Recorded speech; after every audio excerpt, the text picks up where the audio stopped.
Good morning, everybody. Lee Brower here. Welcome to this week's edition of Meaningful Monday. I am grateful to be here and I am glad to be here.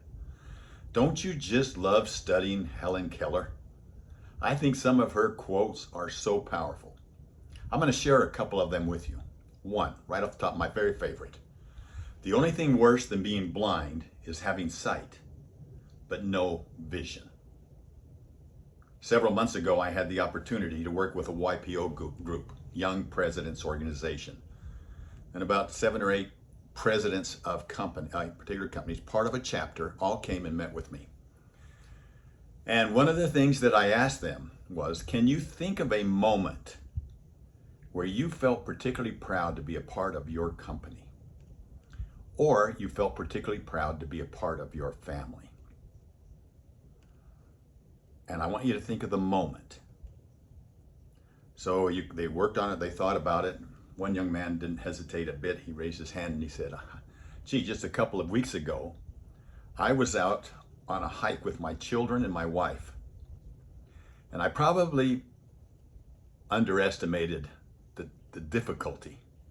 Because we started climbing up a mountain and I looked at my little kids, then all of a sudden there's rocks and there's boulders that are getting bigger and they're trying to crawl over, and that bigger ones are helping the little ones get over, and then pretty soon it's getting tougher and some of them are crying. We get to the top of the hill and it starts to rain. So as we come down though, the sun comes out and it was beautiful. And I looked up and I saw my wife with these little children following her. They look like ducklings. And he says, my heart melted right on that. And he couldn't talk about it without getting emotional in the moment. And I said, okay, stop right there. Close your eyes. So he closes his eyes. I said, what do you see? Can you see your wife? Can you see your 4 little children? He said, yes. All right. I said, now look around. Put yourself right there. What else do you see? He said, I see yellow flowers. There's lots of them there. They were all over the place. All right, let's name this moment then. That moment when you had that feeling inside of you. And let's call it a yellow flower moment.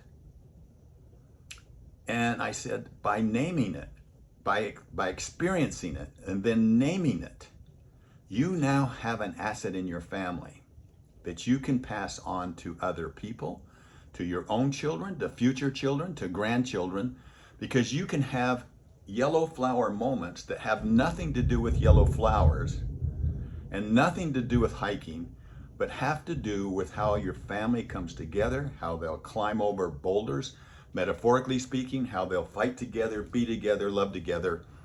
Those are yellow flower moments that you can have over and over again, and you now have an asset in your family that you didn't have just 24 hours ago, because you probably would have forgot about it. You wouldn't have captured it.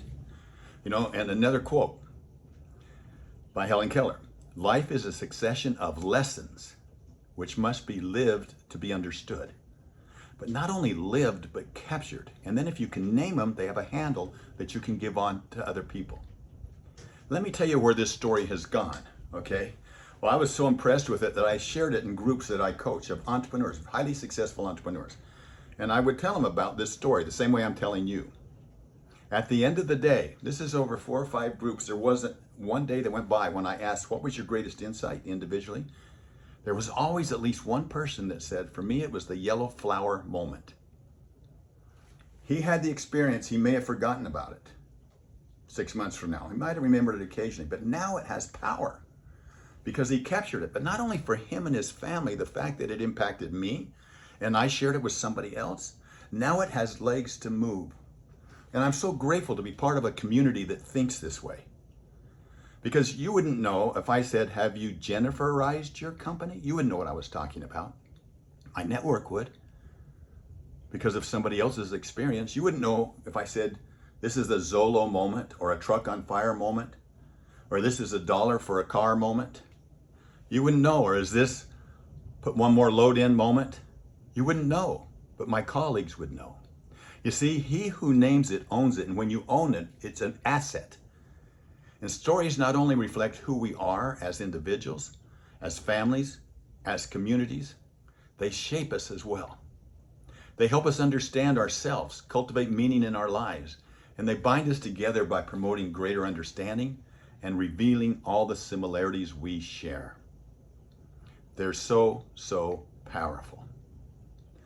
You know, it's been something that in our family has been something very strong. I could share moments with you. We would sit down and talk. We have a list of them.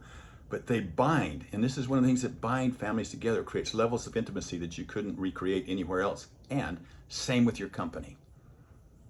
Same with your company, and it puts guidelines down on how they can make future choices and future decisions.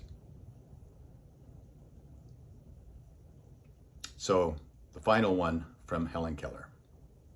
The best and most beautiful things in the world cannot be seen or even touched.